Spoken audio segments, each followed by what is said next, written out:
Welcome, everyone. We're going to get started in just a second.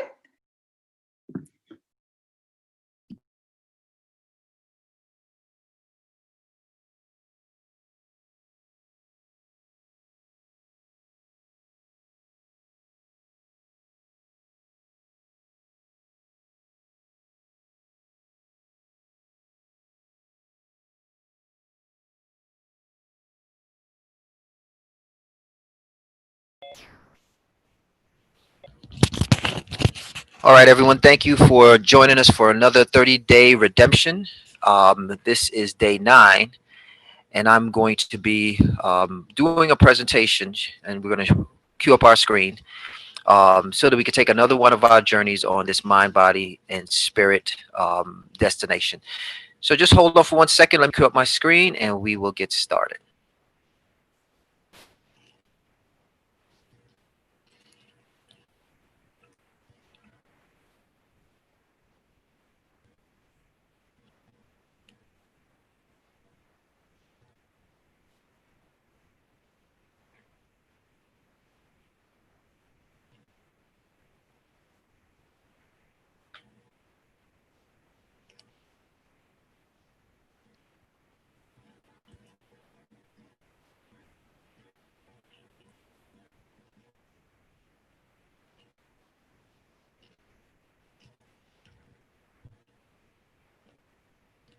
All right, here we go. So day 9 again, and today we're doing a subject called patterns. And so bear with us. We may go a little bit over our 1 hour mark, but it's a very important subject because it should be able to help you predict some of the outcomes in your own lives. Because just like everything else that you see, and we'll touch on that, we look at the day is pretty predictable. The moons is pretty predictable. People can predict the weather. But in our own lives, there should be things that we should be able to predict as well. Some of the things we know, and some of the things we don't. So hopefully this presentation will give you some additional information for your own life on how patterns can help you set your mind at ease. Okay. Our disclaimer is the opinions expressed in this presentation are those of the presenter. They do not purport to reflect the opinions or views of the 30-day redemption or its members, officers, staff, partners, or advertisers. If anyone is on right now, if you don't mind muting your mic, just so we don't have any interference, there should be a little button on a little mic. You can click it, and then when it's time, you can feel free to jump in, ask any questions, or make any comments. Okay, so patterns. Now, there are, as it says, natural, spiritual, mathematical patterns that govern the world. I'm sure there are more patterns, but for the purpose of this presentation, we're talking about these three: natural patterns, spiritual patterns, and mathematical patterns. There's a term out there called sacred geometry. Now, our whole discussion is not going to be on sacred geometry, but sacred geometry is one area of this study, especially when we're talking about mathematical. And so this sacred geometry term is used to give credit to God as the ultimate geometer of the world. Okay. Scripture wise, it says, "Let them bring forth and show us what shall happen. Let them show the former things what they be, that we may consider them and know the latter ends of them, or declare us things for to come." And that particular scripture is kind of making mockery of an individual who says that they are a God. And so in that scripture, it's making mockery to say, well, if you are a God, you should be able to tell us of things to come. You should be able to tell us the pattern of things. Today we see some people trying to predict. They're talking about 2030 and the year 2050, and they tell you what's going to happen with the weather. So some of that is man's attempt to be God, to kind of meet the challenge. But nonetheless, he's really talking about longer term. You know, what's going to happen in the next 10, 20, 50, 100,000 years. No one knows, but we do predict, or we try to. So that's one scripture that's making mockery of those who think they know and they don't. So let's talk about natural patterns. You can even see it as far as the image, even you can see on the screen. Some of the most beautiful patterns are in nature. From the animals, especially when you look at some of the more exotic birds, even to nature itself. When you immerse yourself in nature, you see a perfect design of how things are when they're left alone. I particularly have had a chance to travel, and in my travels, some of the most beautiful things that I have seen have been things that are not tampered by man. But then also, we also see how man use some of the patterns that they see in nature and create replicas of those things in sculpture, in jewelry, etc. And that is literally taking what has already been created by the creator and duplicating it. As far as patterns, we have experienced and know that night and day is a pattern. Um, there is supposed to be 12 hours of day and 12 hours of night. Now we know in certain regions that that varies. Okay, but there are usually 12 hours of day and 12 hours of night. Okay, and even the daytime breaks up into 4 different parts. Um, and that can follow the same pattern. You know, there is the twilight, you know, there is the dawn, there is the morning, there is the afternoon, the evening. So you have these patterns even in the daytime, and then there's nighttime. Okay, I think the twilight is part of the night phase. So you have the dawn, you have the morning, you have the afternoon, and you have the evening. Okay, then you have the night, and then I believe the twilight is coming into the morning. Don't quote me on that.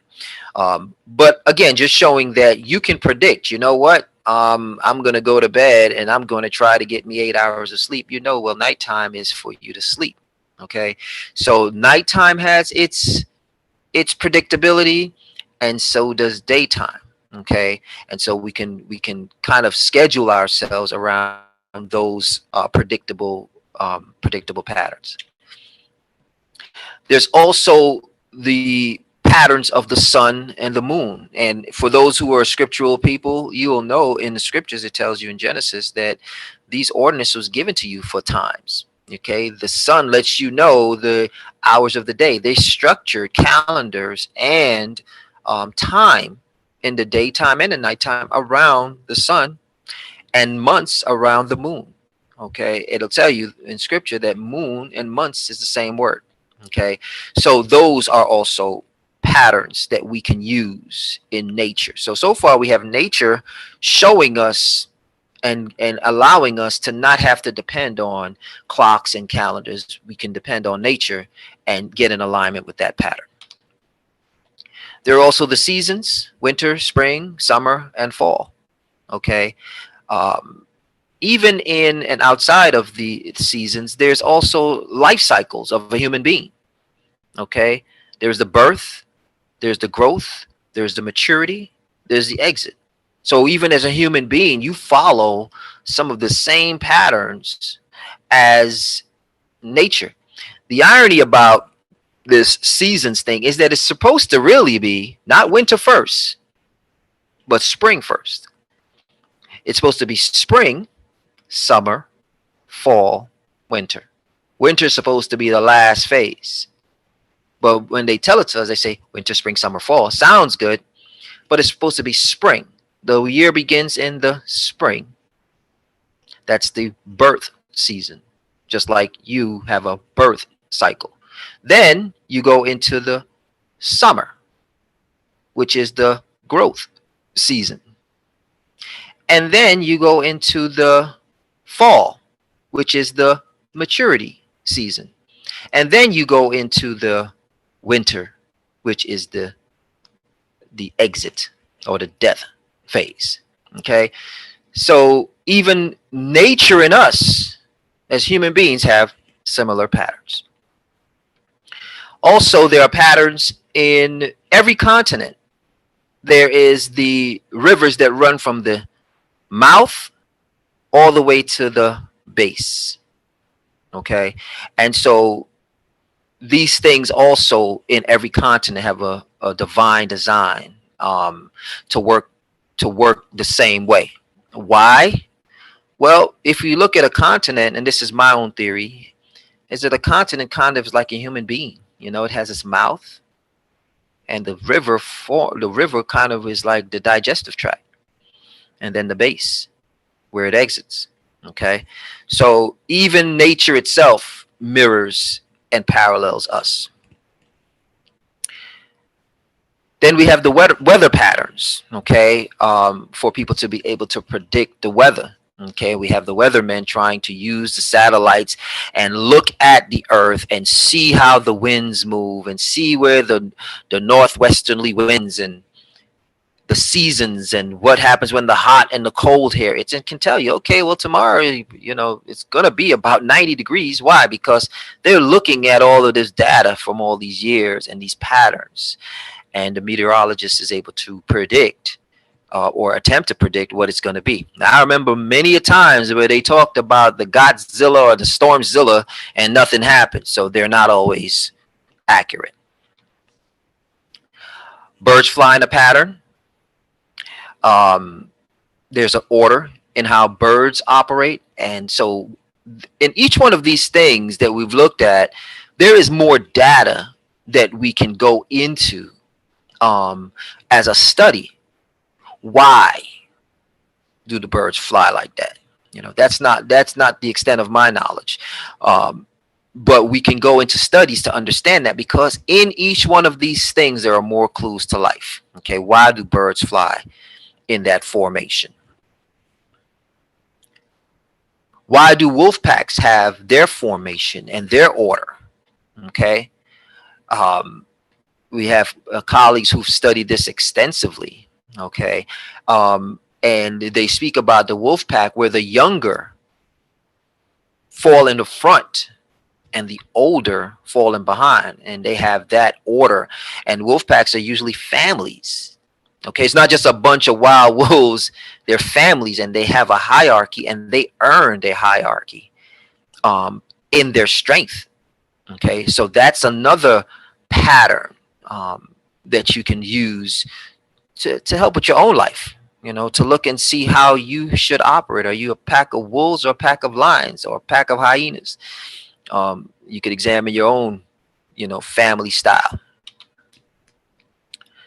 In nature is also the pyramids, and how those patterns, I'm sorry, not in nature, but in human development, there have been ancient civilizations in various regions of the world, whether they were in communication, whether they were using the stars, because there's believed in Central America, for example, that the way the pyramids are organized is in direct correlation with the constellation above it. And I believe the same thing exists within Egypt. And then the United States, for those people who are in the regions of Ohio, you heard of Cahokia and these various mounds, which are earthwork pyramids.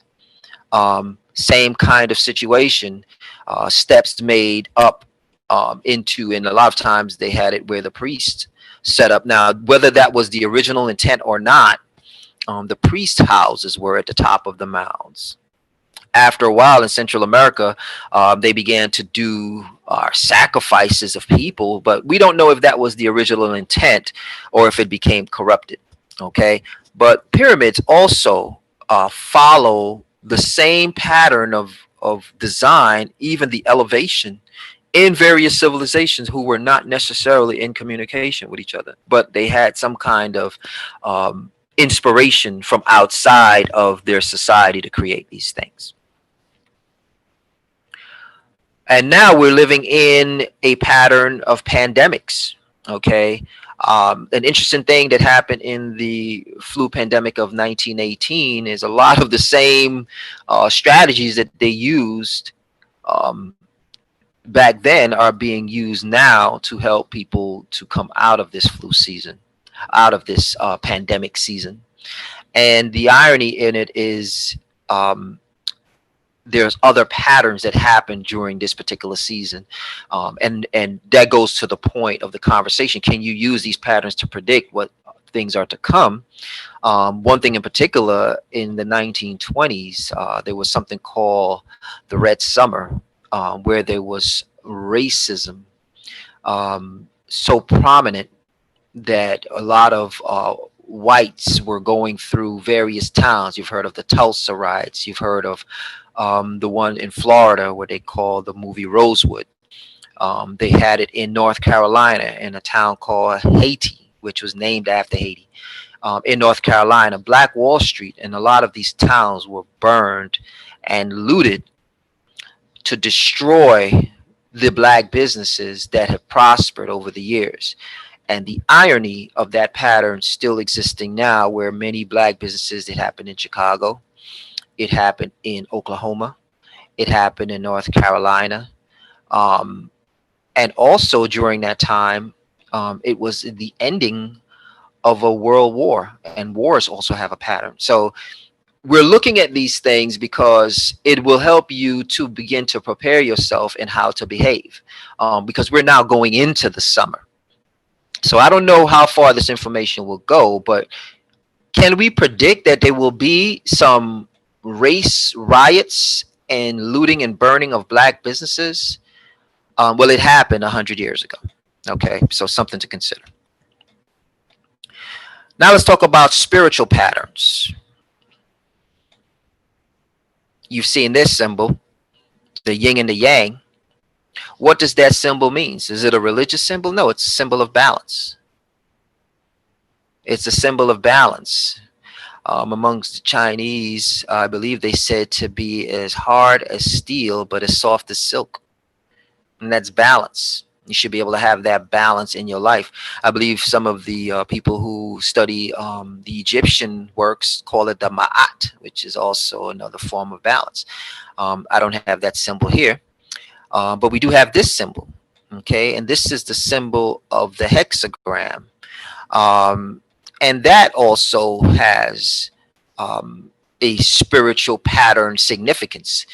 So hopefully, I'm trying to see if I could get a brother in. His name is Karash. Karash, if you're available, can you unmute?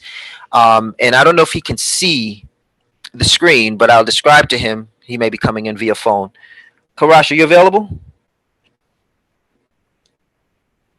He's not yet. He might be coming in via phone. Okay. Karash, if you're available, if you can unmute your phone. Oh, he said he needs the ID. Hold on one second. Bear with me 1 second. Let me just get him this information.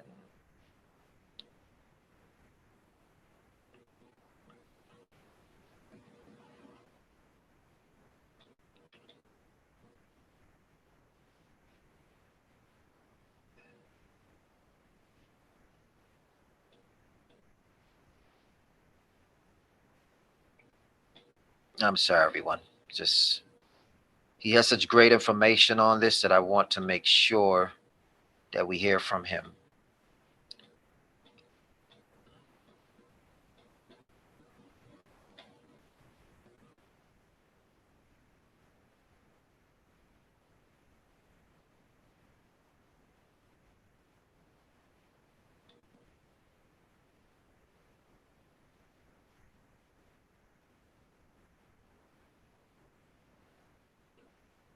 Okay.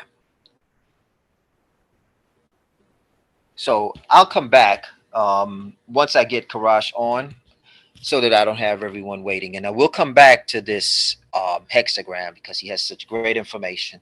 Let's skip forward and then we're going to come back. In the meanwhile, we're going to look at a quick clip on a gentleman who in Illinois built a house that he was so impressed with Egyptian pyramids that he wanted to build one, and he got some land, about 10 acres in Illinois, and decided he was going to build his own replica. Okay. The reason why I'm bringing this up is that the shapes and the patterns of how the pyramids were laid out not only had constellation relevance, but the shape itself of the pyramid also had a significance wherein it works almost like an upside down funnel.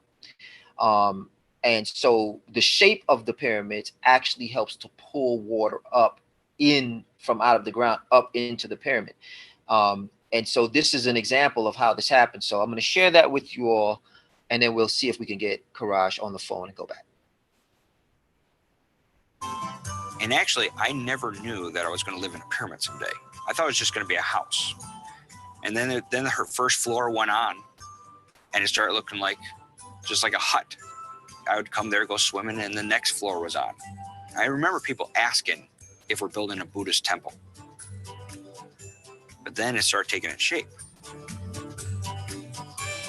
Once the complex structure takes shape, the walls rise smoothly, but they have to drop the idea of building an indoor pool. The main room on the ground floor was supposed to be a swimming pool. And we never poured any of the concrete in here. It was all mud.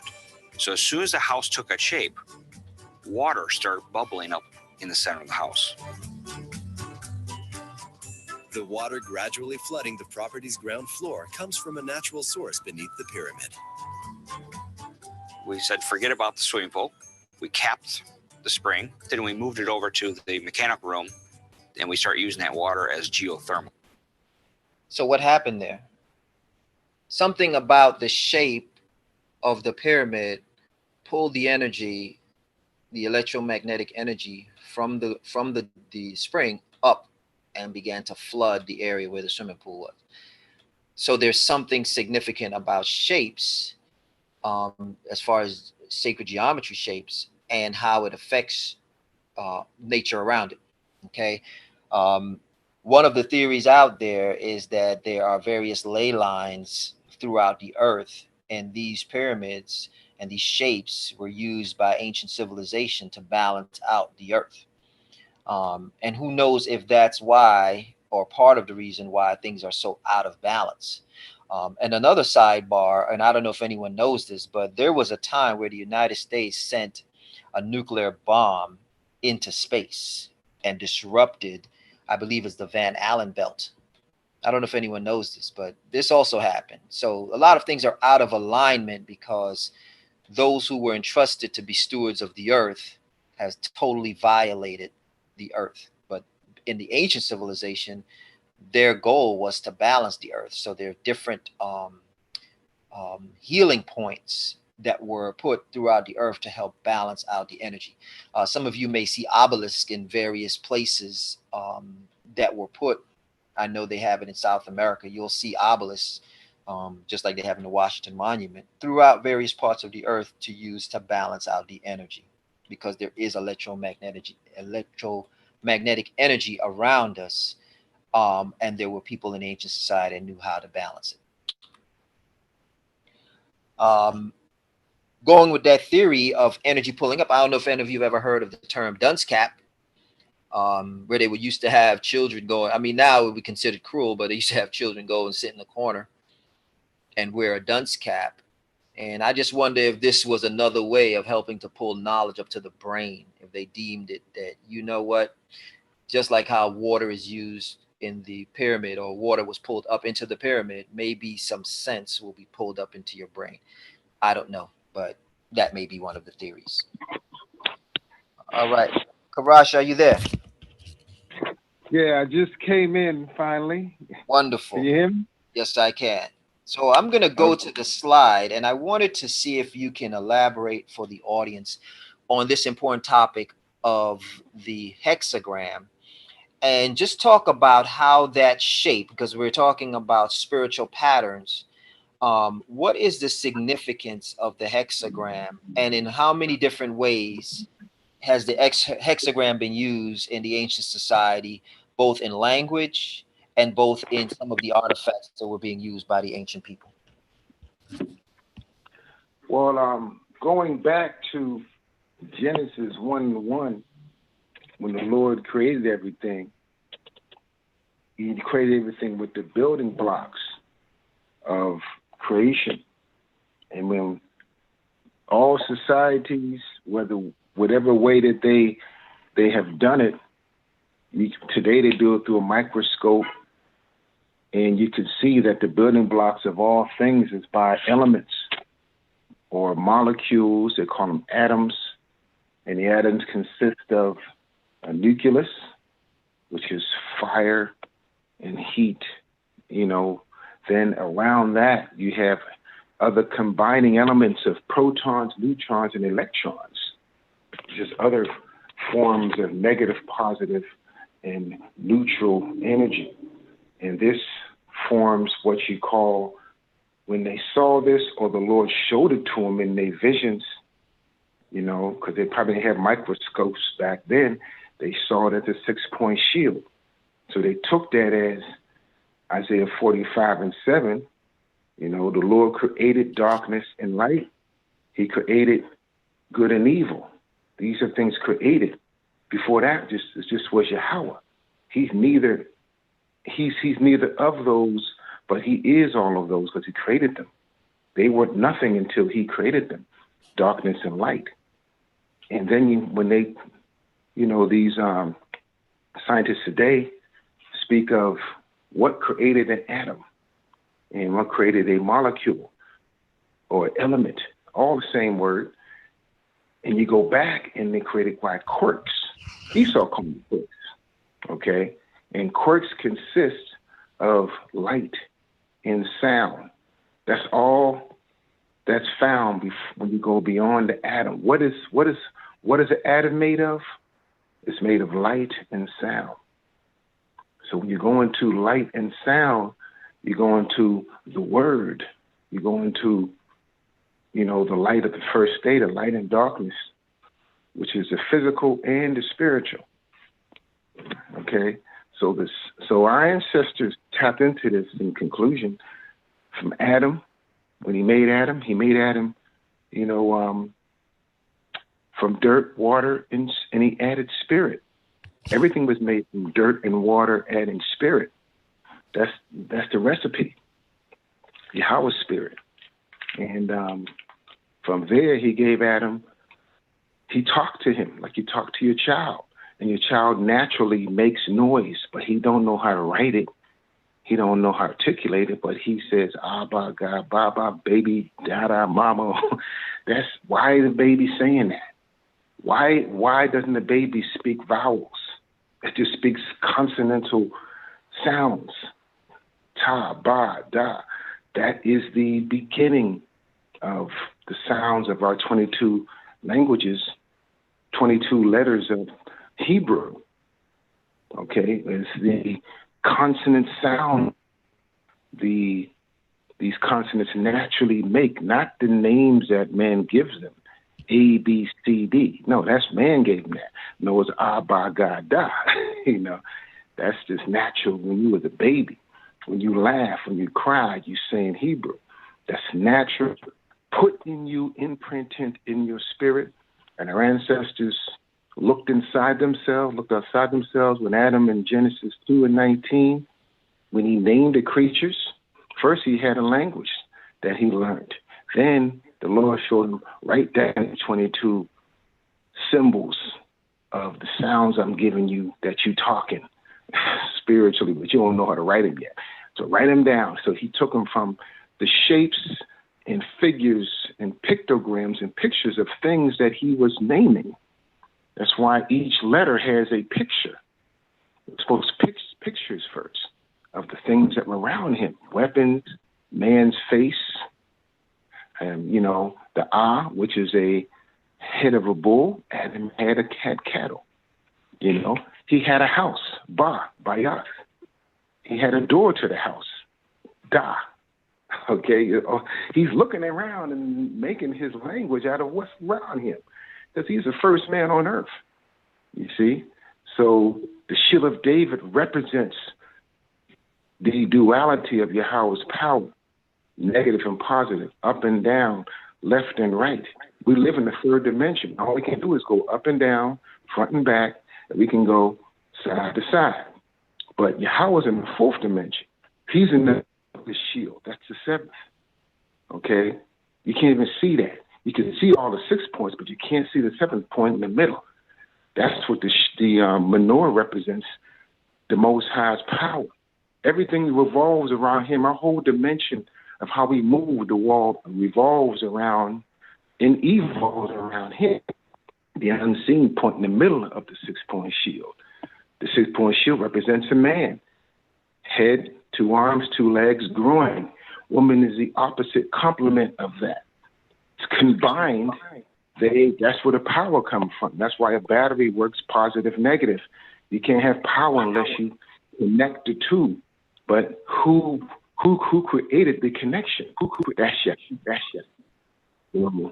That's what the shield of David represents, is the duality of Yahweh's power when he creates the power and gives the weakness and the strength of it. But Yahweh was both. He didn't create himself. He is.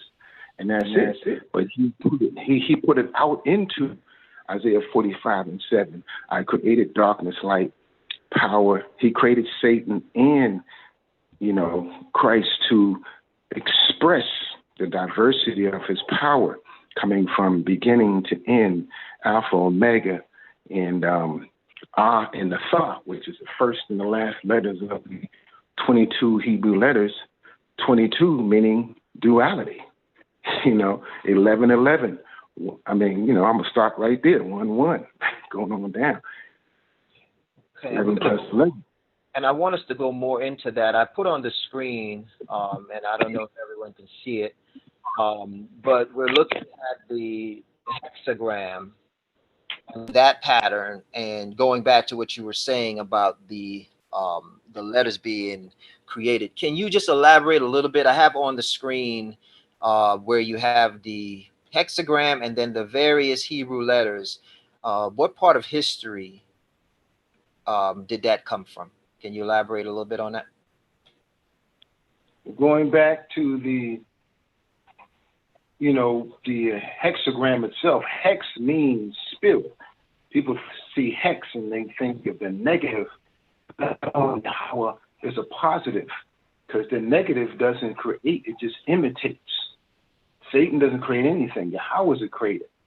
Satan just sees what Yahweh is doing and he imitates it. What has Satan created?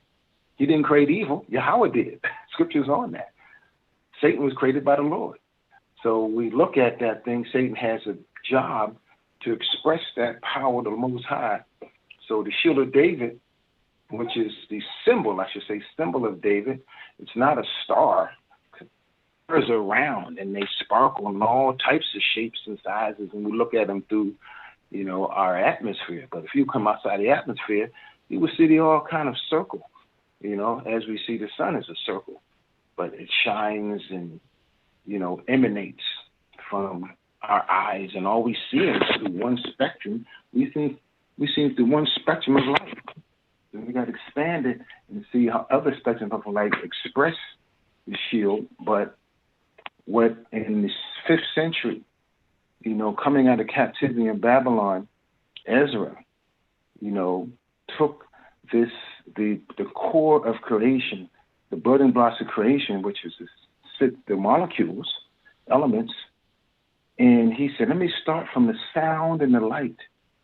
The light meaning the physical light we see, and the light of knowledge that we don't see, that lightens our spiritual eye, which is the third eye, which is, right between our brain right here in the front. You see there's 2 types of light, seen and unseen. There's 7 spectrums of light. The rainbow represents those 7 spectrums of light. And so, he took all the angles, inverted and extroverted, of the shield of David. And if you look at what he has there, he created the 22 letters, of the Hebrew. So we can speak the light of knowledge, right? From the beginning of, before you had a molecule, it wasn't protons, neutrons, electrons, and nucleus. What makes up the molecules is light and sound. What is light and sound? They are one, they're Yahweh. So he took that symbol, which represents wisdom, understanding of knowledge, pyramid facing upward to heaven, wisdom, understanding of knowledge, of a pyramid facing down to hell, but controlling both. Not too much of this, not too much of that. Ecclesiastes 7:14-15 said, be not over righteous or over. That's the spiritual shield of David scripture. Don't be too wicked. Don't be too righteous. You better repent for the wicked part and stay right in the right part, because we just humans in flesh and we're going to mess up. But mess up don't mean you got to die. Mess up just means you just learn and keep on moving forward to the right and balance the left, because the left is just a sparring partner. He's gonna hit you when you're weak. But he's not there to win. Win the round, and we're not no official fight unless you perceive him as that. This whole world thinks the sparring partner is a god, but there's a coach on the side that tells him to chill, and Satan got to chill because you the champ. We the champions of love. Okay, not the sparring partner, but we put the sparring partner up as a god. So the Shield of David balances both and knows, right now we're flipped, and the Shield of David is flipped around. So now the white of it, the powers of heaven seem like hell. The powers of hell seem like heaven to us, and the powers of heaven seem like hell. Or just, we can't keep the law. We can't do that. We can't do this. You're saying the Most High just put Moses through all of that, and then said, psych, we're going to bring Christ and do away with it. We're going to do something else. But Lord, don't change. The Shield of David represents the duality of the Lord, and how we speak, our prayers are spiritual, and he made the 22 letters, 2 11s, 4 1s to represent the expression of the Most High's pure innocence, his pure love. And when you don't love him, you get the pure hate. It's purity any way you bring it. The Lord is hate when you don't love him. We made like that. Okay, we're the Most High's image. You don't love me, then I got to go to the hate. And then there's levels of hate. There's levels of love, levels of hate. You might love the sandwich, but you don't love the same way you love your wife. That's a different kind of love. You may hate this. You may hate that TV show, but you don't hate it like you hate the ones that's murdered you for 400 years. That's different. That's a higher hate. So hate and love have levels. What we got to understand is to balance those levels. The Shield of David represents that balance. And that's what Yahweh is all about, is balancing. Now, to segue, and thank you for that, I want to segue into the other shape, which is the what they call the menorah, or the 7 candlesticks. I put on the screen the shape, which is based on the studies that you gave, showing that the candlestick, and I'll put that image up as well, was not necessarily a linear, but more of a shape, I guess, shaped like a pentagram. Not a pentagram, a hexagram. Can you elaborate on that so they could describe the shape that's on the screen now? Well, the menorah is part of the accoutrements or the furniture of the temple. 1 Corinthians 3:16-17, we are the temple. So the very organs inside of our body are positioned like the position of the temple and the way it's laid out, with the most holy, and then the holy, the veil, the candlestick on the right, the table of the bread on the left, okay?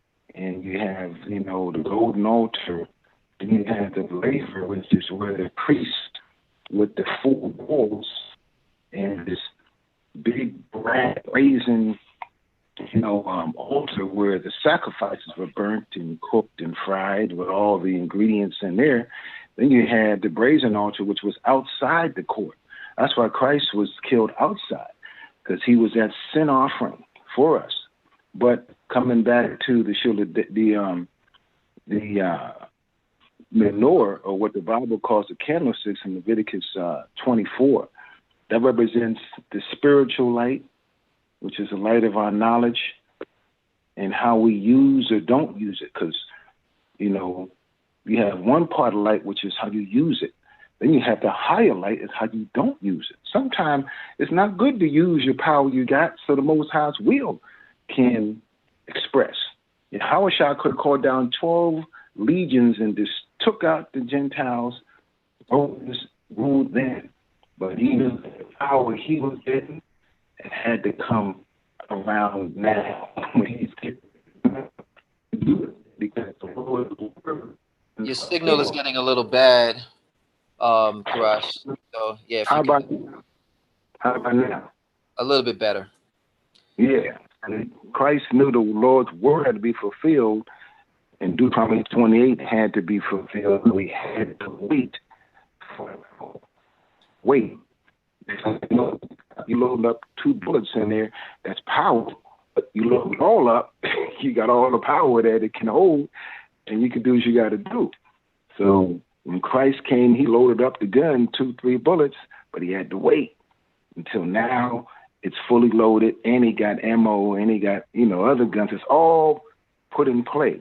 But the Shield of David represents, it was actually chandelier, candlestick.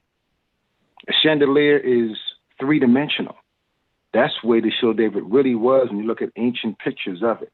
It just became symbolized as a 2-dimensional, as we see from left to right. But the Lord is more than left and right. He sees everything inside and out. The Lord just don't look down at us. He looks up at us, over every angle of us, inside out. He looks at our past, present, and future. So the Shield of David represents that, past, present, and future. That 3 is spiritual, 3 dimensions. The middle, meaning the shamash, that's Yahweh. That's why when you light the candle for the rituals back then with Moses, the 8 days of the cleansing of the temple, and the Maccabees started the Hanukkah. You light it with that one temple. Yahweh is the light. Then each day you light it with that one, but you keep that light lit. When you read Leviticus 6, the temple lights were always lit 24/7. The Most High had to pull a whole tribe just to maintain that light 24/7, because Yahweh is the light that never goes out. Okay, so that was, when you look at the Shield of David, and look at the menorah from above and from below, it's a 6-point shield when it's looked at 3-dimensionally, not in the 2 dimensions that we've always been looking at. But it all represents that. We all knew that back then. But now we've lost that knowledge. Now we're coming back to the 3, which is Christ. 3 days he shall raise this temple. The temple is what he did back then, 3 days raising. Also in the 3rd millennium, from Christ's birth, when the 3rd millennium, 3rd 1,000 year, and now we're being raised in consciousness to the chandelier. The chandeliers, are 3-dimensional of lights, and that's what it was. That's why you see the diagram, looking at it from heaven and hell, Shield of David. The first Shield of David is the menorah. This menorah was built on the foundation of the Shield of David, and both were built on the foundation of the molecules of the building blocks of all creation, which is the molecules, the elements, and the atoms, which, nucleus, protons, neutrons, electrons, back to Yahweh, which is 2, duality, of the Shield of David. Excellent. All right, Karash, thank you for that information. I put on the screen for anyone that's interested in that, and we will be doing in the future more detailed description on this if anyone has any questions, and we could take it module by module. But I wanted Karash to just bring in what he did as far as information to show how the foundation of this was the building blocks of the atom, and how this thing has materialized into the physical Star of David, or Shield of David, which is the triangle up and the triangle down, which also represents balance. So thank you, Karash, for that. I'm going to move on with the rest of the presentation. We have a few more parts to cover, but thank you again for that, and hopefully you hang out with us in case we have any Q&As at the end. If anyone has any questions, you can elaborate some more. Okay. All right, I'm going to pick back up. And we're going to continue. There's also what they call the chakra patterns. Similar to the example that we showed earlier of the pyramid that the gentleman built in Illinois, how the energy of the shape of the pyramid was able to pull the water up from the spring into the lower part of this pyramid that this man made. And similarly, concerning patterns, how your energy flows from your root, which is the lower part of your abdomen, all the way up to your crown. Okay, so just again, how nature, spirit, and mathematics are all related. I penned this term spiritual species because spirit also has the pattern of behavioral patterns. For example, for anyone who's traveled, if you've been to the hood in Brooklyn, you've been to the hood in Chicago, you've been to the hood in any state that you ever been, the hood, DC, all hood behave the same with their variants of language, variants of who is the chief of the hood, but there are spiritual patterns in how people behave in the hood. There are ways that people behave when they have a particular kind of spirit on them. The spirit of racism is the same spirit of racism whether you are in Texas or whether you're in Bensonhurst, Brooklyn. There are spirits that have the same pattern in behavior, and once you recognize what the spirit is, then you will know based on those behaviors what to expect from that spirit. So that gives you a heads up, because if you go into any hood, once you know how to be in one hood, you know how to be in another hood.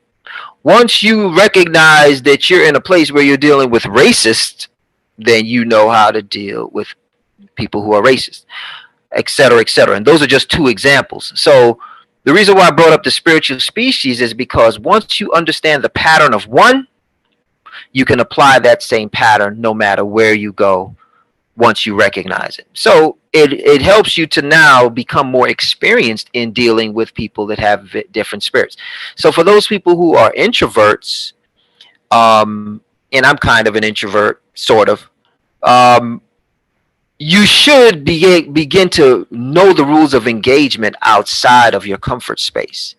And I think a lot of times people have anxiety about dealing with other people because they have not gotten the skills in understanding the spirit of people or that spiritual species. So just for example, you'll have lions that are a particular natural species. You know the behavior of a lion. You know its temperament. You know the behavior of monkeys. Likewise, if someone has any kind of spirit, once you identify and familiarize or have the experience with it, you know what to expect. It'll make you more comfortable moving forward. Let's talk a little bit about mathematical patterns. The numeric pattern, 0 to 9. 0 point energy, as we talked about in one example, 0 point energy is where everything begins. Everything begins in that zero. They said that in the 0 point, that is the place where creation happens. That is how things go, where you heard of the term quantum. The quantum is when things go from when things go from the physical into the spiritual, when it takes what they call a quantum leap. Okay, and that quantum is one of the variables that scientists had to factor in, because they said as they were doing certain experiments, the numbers were off when they did the experiments because there was something present that they did not calculate.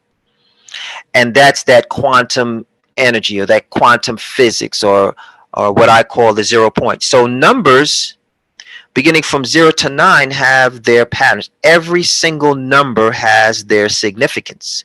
So we covered 0. Okay, and for anyone that knows me, I always talk about going to 0, and I think even Rafaela brought that out. 0 is a good place to go to in order for you to deal with whatever is going on around you. They call it the zone. Right now they have research, they call it the flow. Some people call it the zone, some people call it the flow. I call it 0, go to 0. And in that space, and some of you may want to check out a book called The Rise of Superman, or a gentleman by the name of Steve Kohler. He has some information on YouTube that speaks about the flow. They said that in that space of zero, time stands still. And people are able to do things that are superhuman when they go to zero. So if anyone is stressing you out, go to zero. Go into the zone. Get into your flow. Because that's a place where all things around you do not affect you. Okay? So that's zero. It's going to skip ahead. You've heard of the 3 and all the other numbers, but let's just deal with some of the main numbers that you've heard of. The number 7. Well, they say 7 is completion. You've heard that. Okay? 7 days completes a week. They say there's 7 days of a week. Or the Sabbath, which is the 7th day. Or when someone takes a sabbatical, that's when they do what? They take some time to rest and to rejuvenate. If you haven't done a sabbatical, you should. Or the 7th month in the scriptures that speak about that. That is a holy month. You can read that in Leviticus 23 and 24. Speak unto the children of Israel, saying, and the 7th month is the first day. In the first day of the month shall you have a Sabbath, a memorial of blowing of the trumpets, a holy convocation, which means a holy gathering. So 7, the number, that pattern, has a significance. Okay, and you should pay attention to these numbers and pay attention to the significance. Then there's also 8, the infinity symbol. When you look at the top of the pyramid, speaking of those shapes, the ancients knew something. The pyramids doesn't have 3 sides. The pyramids has 4 sides. And at the top of the pyramid, if you ever take an aerial view of the pyramid, it forms the infinity symbols. 2 infinity symbols. From west to east, from north to south. And they say at the top of that pyramid, going with the example of the gentleman that built the one in Illinois, that the top of the pyramid has the highest potency of energy. Okay? So 8 being infinity is a place where that highest energy is. And that's why sometimes they recommend going to elevated places, when you pray. Or even if you check out any documentary on Nikola Tesla did an experiment in Chicago, in Colorado, where he went to the height of the mountains because that is the highest point where you can have the best connection with the stratosphere. And that goes into communication and all of this other stuff. But nonetheless, the ancients knew something about infinity. And now we have the number 8, we see that when you turn it to the side, that is the symbol of infinity, and not coincidentally. The number 9. After 9, that's it. Goes back to 0. They tell us it's 10, but 10 is really 1. Okay. 11, as Brother Karaj brought out, is really 2. 12 is really 3. So after 9, then you go through another cycle. Now, I have a theory that if you look at your life in 9-year intervals, you will see something. Both 7-year intervals. So when you were 7, when you were 14, when you were 21, when you're 28, just look at your life at these various intervals and see the main shifts that have happened either when you're 7 or 9, usually 9. You'll go through you'll go through these cycles of change. And after the 9th year, like I just came out of a cycle, 28 years. Okay. And when you look at these, 7-year cycles, 4 7s, and what happened after the 28th year, you go through this transformation. Okay, so 7 has a significance where you go into your rest and then you pick up again, and 9 has a significance when you go from the various stages of your life to an awakening. Okay, so for those of you who may be going into your 50th year, that's why you feel compelled to do something. When you go from the 48th to the 49th, 50 is a big deal. Okay, in the scriptures it did the same thing. Okay. When you have the day of Pentecost, you have the 7 Sabbaths, which means 49. And then you go into the 50th, which is the year of rest, and the scriptures call it Jubilee. So all of these things are significant. These numbers are not to be ignored or just a thought of as just numbers. Okay. Now I wanted to talk a little bit about family patterns, and I'm hoping that I have um, Randolph available, and if he can jump in. And we want to talk about family patterns and how DNA turns us into like these photocopy machines. And if he has about 5 minutes, and I always try to get him to jump in with me. He's a wealth of knowledge, but he's sometimes a little shy. But he has so much great information, and one of the things that stands out about him is his understanding of patterns. And I wanted him to share a little bit about what he sees in patterns as far as families is concerned. So besides the DNA aspect, which makes you walk like your dad or talk like your mom or look like your grandfather, there are also these patterns in life and death. And I just wanted to see if he has a few minutes to elaborate on that while I have him. So yeah, I'm here. I would okay. love to. Can you hear me? Yes, I can. All right, perfect. Now this is going to shock you Okay. because particularly one day I was just searching for family and trying to do my family pattern, my family history. And some things that came out of this blew my mind so much that it's going to blow you guys away as I mentioned it. So I'll just start on my father's side, for example. So my father was born on 9/19/1949. 9/19/1949. He was born on his mother's birthday, which is 9/19/1919, right? So my father died the day after, a day or so after. My father died the day after my brother's birthday. So I said, wait a minute, isn't that the same day my grandfather died? The day after my aunt's birthday? Because my aunt and my brother share the same birthday. Aunt Yvonne, June 28th. My brother shares the same birthday as his Aunt Yvonne, the 28th. So I said, wait, my father died on the same day, around the same day as his father, right? And he has the same birthday as my grandmother, 19/19/19. Crazy, right? So I get into an argument with my brother. I say, yo, you have to go to Guyana and bury your father. You have to take him. It's in June. So I'm fighting with him, and nothing came up until September, where he got a flight to take his body back to Guyana.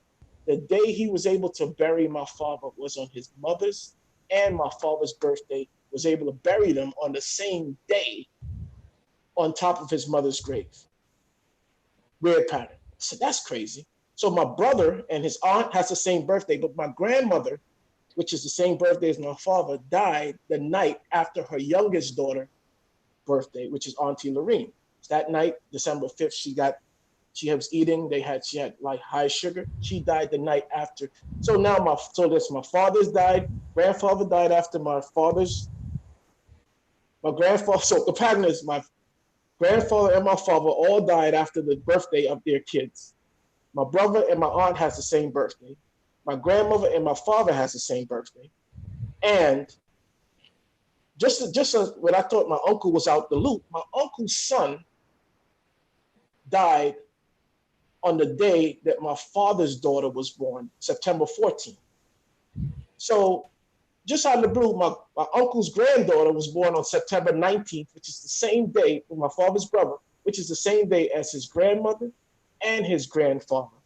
I mean, my grandmother and my father, his brother. His granddaughter has the same birthday, September 19th. So this whole family is September 1914. It's like, it's impossible to understand. So I'm thinking, all right, that's just way too much. I'm just looking too deep into it. But I can only see this because I did the family tree. Again, my father, grandmother, buried, born, same day, buried on the same day. My brother put their body on the grave on the same day. My uncle's son was born, granddaughter was born on the same date, which is my father's brother. I moved on from that. My mother, on my mother's side, my mother is born on May 11th, 1951. It's significant to me. She passed. It's significant because her birthday sometimes falls on Mother's Day.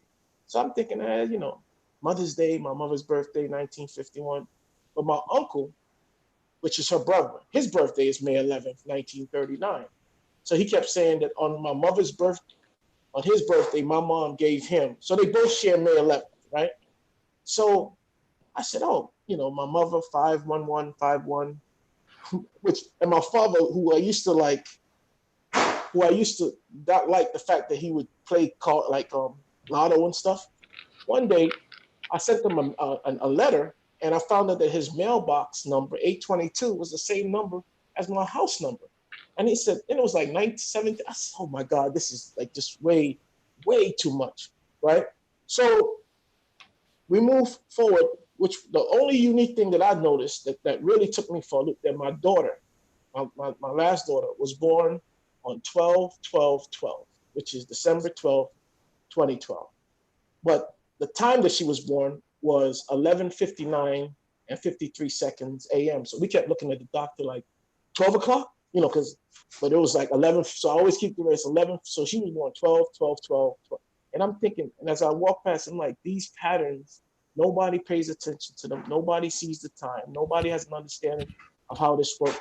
But so as I started looking into it, I started getting panicked. I said, well, when is it going to happen? So I've started trying to, instead of looking at the miracle or the benefits or how these things work. And then one day I was listening to just Oprah on the random side, and Oprah said, you know, I pay attention to the mathematical language of the universe. She said, that's why I named my show Harper Studio for Oprah, because my name was so unique. And I came up with the OWN for Oprah Winfrey Network. And she had Deepak Chopra as the person that she would refer to, or that, and she was like, I listened to the mathematical, or she came up with Harpo Studios, which was the same Harpo that husband played. And so she also moves in that universal language. She said that's how God speaks to her in a way that she can see patterns, the way she can. So as far as looking for perfect timing and things, but I wouldn't mention these things to you because this is my mother's death. This is my father's death. So I wouldn't play around with this kind of information and number, but I put the whole family tree up of 400 people on genealogy.com. They're all out there and you can actually see the patterns, you know. So I know from there, I had to moving from the area of fear of, oh my God, what's going to happen to me, to, wait, this is thought out. This is well planned. This is calculated. I said, if the rest of the world, if a simple act of a bee flying from one thing to pollinate another, and or an ant carrying all these things is happening in some kind of pattern, there must be a pattern in how my life is designed. I would love to think that the decisions I made were accidental, or a decision I made was thought of. But every time I read, and I read a lot of books, I think I've read every book. Well, I don't read books, I'll be honest. I've listened to every audio book that you can imagine or name. And every time I listen to these books and I hear these authors explain in detail their experiences or how they felt about something, I said, oh, my thoughts aren't unique. My ideas aren't unique. My vision isn't unique. These things have already been explored, thought of, been through by somebody else or some other thought. But I just wanted to get that out there, like really quick, to tell you that it's there's some kind of equation governing your actions, your days. When I say equation, some kind of language, somebody slipped up and made these patterns that I can see them, but nobody pays attention long enough to look at these patterns to say, there's something happening here.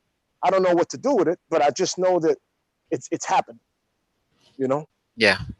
And that's awesome. And that's enough information for, for people to maybe put together your own family tree, and see the same, I see the similar patterns in, the birth of my children, girl, boy, born like that. And also, I found out that my grandmother had the same pattern, and that the birthdays of my daughters mirrored my aunt's birthday. So there's something there. We don't purport to know exactly what it is, but in understanding patterns, it may be able to help you to predict what type of things could happen. Not necessarily promoting numerology, but letting you know that there is sciences out there. There are patterns out there. There are symbols out there. There is nature out there that gives us more clues to the questions of life than we're paying attention to. And so I guess the real theme is paying attention to the patterns and seeing if you can figure them out to predict your life. And Okay. as far as, one last thing, as far as numerology is concerned, the most revered, these Chinese people go into India and looking for these people that can make number patterns, that they can just connect. Matter of fact, there's a whole story about this guy named Rama something, that he was able to understand the nature of numbers just from his spirit. He didn't even have to know math, and that's how they developed all of the mathematical equations that they have in Oxford to solve. There's a movie about it, his life, and his name Ramachandra or something like that. But they go to India seeking these people that have this natural ability to understand numbers so that they can make predictions for these Chinese guys to make decisions on their businesses. Okay, the numbers seem correct. He said, and then they'll ask them and then they'll use that to make a business decision. Millionaires. Absolutely. Yeah. Absolutely. And it shows that we cannot ignore. We can't be laymen or know-it-alls. We have to look into these things, because people who are very successful aren't basing things on anything more than the numbers. So, but thank you for that, Randolph. We will elaborate on that more in a future discussion. I know that we're a little bit past the time. The subject is more extensive than this, but giving you enough information for you to think about. We will do a workshop on this topic of patterns, and we will bring back some of the guests to go more into details. And that is going to be July 16th of 2020. And I played around with the numbers at 7/7/20, but it's really 7/16/20, the 16 being a 7. Now I'm going to open it up for any brief questions. Probably have only space for 1 or 2, or any comments that anyone may have before we wrap up. So if anyone has any input or any thoughts that they'd like to add, or any questions, see if we could take it really quick before we wrap up. I just had a quick comment, the whole thing with number, which is interesting, because I was born, when you add up my birthday from the year, month, and day, it adds up to 9. And I was also born at 9:45 a.m., which also adds up to 9. There you go. Yeah. You have to pay attention to those things. Well, thank you for that. Anyone else? Yeah. Yeah. It's just a comment on damn it. Sorry. No problem. My brother passed away 2704. And the following year, I had 2 friends pass away on the same day, but I was having dreams of my brother leading up to their passing. And then 2707 is when I had my son. Is Wow. that does that, because, and you know what I thought, because, I don't know, we say, oh, things come in 3, right? So I was like, I had 3 losses, and maybe that was God's way of saying, here, let me replenish your loss or something. But I didn't know. So I don't know if that is significant or anything like that. That kind of is the same thing. We wouldn't know, but it is something worthy of going deeper in and investigating the patterns, because obviously those numbers show up for a reason. And so that's the whole thing. It's like, take some time to go into and investigate to see, why is this happening in my life, and what am I supposed to pay attention to? People talk about life path numbers and stuff like that. I don't know that study, but it's something worthy of looking into. And I encourage everyone to, individually do that and just see what the patterns can show you and how you can predict the things to come in the future. All right, everyone. Well, I have to close out. We went a little bit over. Hopefully this was informative. We will upload the video on our Facebook. And we could elaborate a little bit more, there on the chats. But I hope this was an informative presentation, and look forward to seeing you guys tomorrow. And guess what? The irony is that today is the 9th day of our presentation. So I guess there has been some awakening. Okay. So we will talk tomorrow. Have a great day. And enjoy. Take care.